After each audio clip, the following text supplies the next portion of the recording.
Welcome again to the Metacinema channel. Today our movie called The In-Between. A doctor welcomes a girl back to life. Doctor is explaining about her health to her. She's confused. Let's go back 182 days in the past. Tessa is a young, beautiful girl whose passion is photography. She takes pictures of everything and everywhere. One day she decides to go watch a movie because she's fond of watching romance films. She cannot understand the movie due to it being a Spanish film. The guy decides to help her out and translates everything the movie depicts and whispers it in Tessa's ears. Tessa is emotional due to sad ending of a movie. Both go out of the cinema hall. The guy tries to be a bit cheesy. It sounds a little awkward and they part their ways. He looks back and tells Tessa his name's Skylar. And so does she. After a minute she figures out that she left her jacket inside the cinema hall, and she also finds Skylar's hat. We are back to the scene where Tessa is in the hospital and dreams of Skylar in her bed who want to show her something.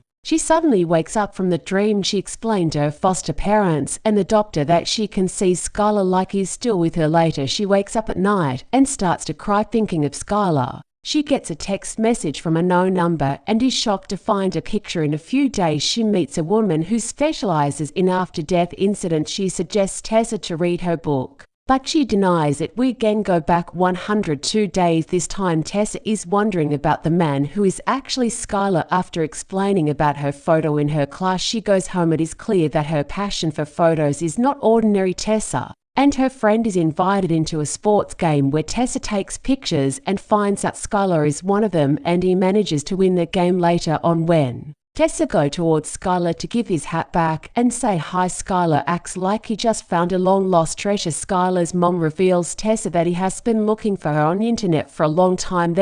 They decide to meet up again. They go out in Skylar's car where she gets to know that Skylar's parents' relation isn't too great and he is worried about it. On the date she reveals to Skylar about a mysterious place where she goes to take photographs there. After wandering a bit, they sit down in a tub where Tessa tells him that he has not kissed her yet. They slowly start to kiss. We are back in the current timeline where Tessa is looking at Skylar pictures with sadness in her eyes. Her friend picks her up, but when Tessa hears the same song she listened with Skylar, she cannot resist herself and starts to cry. One night she throws away her pictures and equipments, to which her foster dad is pissed and they argue a bit. Usually she would just want to be left alone. This time she starts to use her photo equipments and try to make new photos, and she finds out that the old photo maker is making some new photos with Skylar presents in it. She starts to read more books and watch more videos of Miss Doris. Let's go back to 65 days ago. Skylar and Tess are on a beach where Skylar is very upset with his parents splitting up. They kiss in the end of the talk. Later Skylar watches all her pictures in her home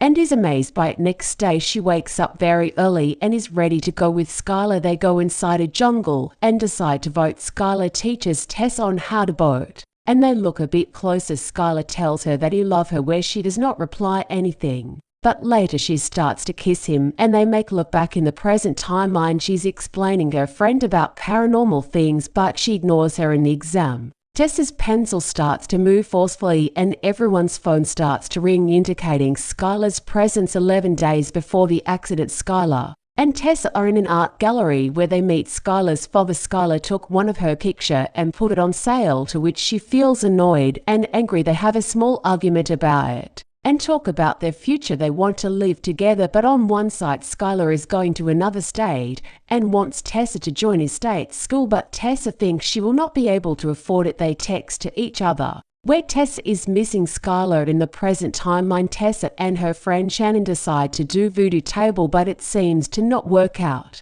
She gets a call from her foster mom and goes back to give her car back. Suddenly upon arrival she gets a GPS pointed towards some location and take it as a sign from Skylar. She follows it and finds out the same woman named Doris, where she explains to her to go to the places to meet Skylar, where she and Skylar were showing intense love. She also explains that there may be no coming back from the barrier in between. For days before the accident she go to a party with her friend and finally decides to say those 3 magical words to Skylar. Instead gets to know that and Skylar has already decided to go to another state, that his father is not okay and he need to be with him. That is why he's going back. In present timeline she tried several places one by one and come to the location where they both kiss there. She's able to open a barrier and sees Skylar on the other side, but when he tries to break the barrier, he breaks the mirror instead. And right after police arrives because her foster parents traced her location while having an argument, Tessa goes unconscious and later gets to know that if she does not get the treatment that night, she will not be alive. Next morning she calls her friend,